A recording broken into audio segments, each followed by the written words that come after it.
it's the time of the week again. Welcome back to another trade recap. Once again, the bias and draw one liquidity have been the same since last week. Every day of this week my bias was to draw one liquidity, but we seem to reject it every time. And let's get right into the recap of the 3 trades I took this week. The first trade was on Monday, and this was one of the most atypical trades I've taken recently. My draw one liquidity was above, and we were really bullish on the order flow, as you can see right here. We had this 15-minute delivery, which failed to take the high. So we came back, swept this low on the 15-minute, and then went up. When we swept this low, we left this 1 minute and 2 minute fair value gap, which could be a possible inversion fair value gap. And I said to myself that if we inverse this, I will take this because it's an intermediate term low on the 15-minute. We swept it. This makes this also an intermediate term low if we react to it. And because my bias in J1 liquidity was really bullish, I said that I will take this if it inversed.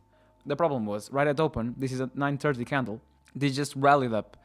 And because I had already set up a plan that was to take this in case it inverted, I just took it. When we rallied above the 1 minute, I took my trade just like this. Of course, as you can see, this isn't quite an one-to-one RR trade. But that doesn't make this a bad trade because it was in favor of my draw one liquidity, and I didn't leave any runner because it is a Monday. And on Mondays we tend to create buy side or sell side liquidity. We just tend to create liquidity for another days. So I took everything out here and made quite a nice trade for myself. Jumping to Tuesday, on the 15-minute chart we can see that we had inversed this 15-minute fair value gap, and also on the 1 hour we inversed it as well, and we target this sell side liquidity. And because this was already the protected low, we swept it, and now we were sweeping again. I thought that our bias would be to dump more again and target this low. But when I went on the 1 minute, saw that we left these equal highs right here inside a fair value gap, and we left a 1 minute possible inversion fair value gap, and we were reacting to these lows just like a sweep with no follow-up. And I took this trade.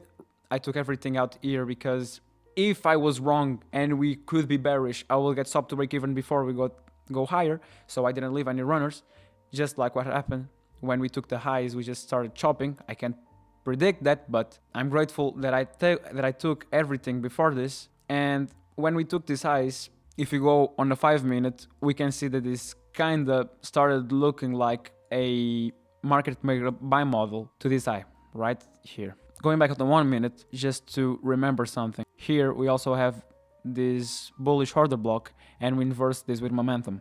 And because we had already inversed every time frame that we could, this was a really good trade. Even if we were bullish or we were bearish, in my opinion, we would always take these highs because this is equal highs, and this is the 930 wick, which also is a great liquidity. And this looked like a Judas Swing to then distribute higher after. Now on Wednesday, you can see that during the Asia session, we expanded a lot. And when we do that, after expansion comes consolidation and accumulation.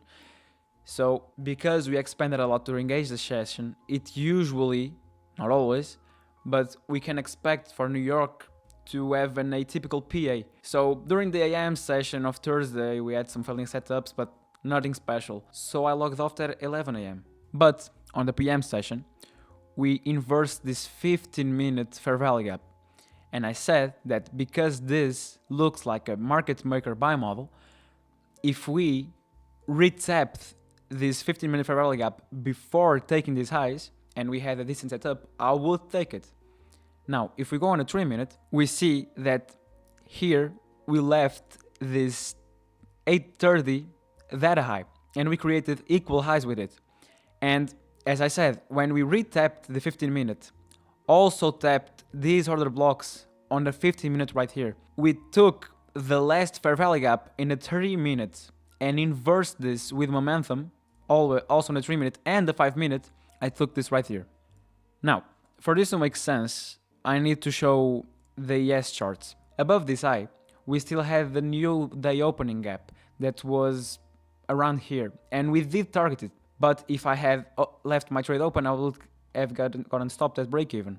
So I needed to have some sort of a target. And on yes, this trade happened around here, and we were so close in price to this 15-minute high, and we were making bullish order flow and bullish order blocks to this high. So I said that when yes takes this high, I'll get out of my trade. And before yes took this high, around here, price action was getting a little bit choppy. So because I had already my 1 hour, and I knew that even if I let the trade run a little bit, I would only get 6 more points, I took my trade off. I could have let the trade run, but I had already my 1 hour, which was my plan. So I took the trade off there and logged off for the day. And that's my week. 3 fortunate wins, thanks to God. On Wednesday we had FOMC and I didn't find any setup. And kind of the same thing happened on Friday. We expanded lower and we kind of stayed there. Friday isn't over, but I'm probably not taking anything more. That's it. See you next week. Bye bye.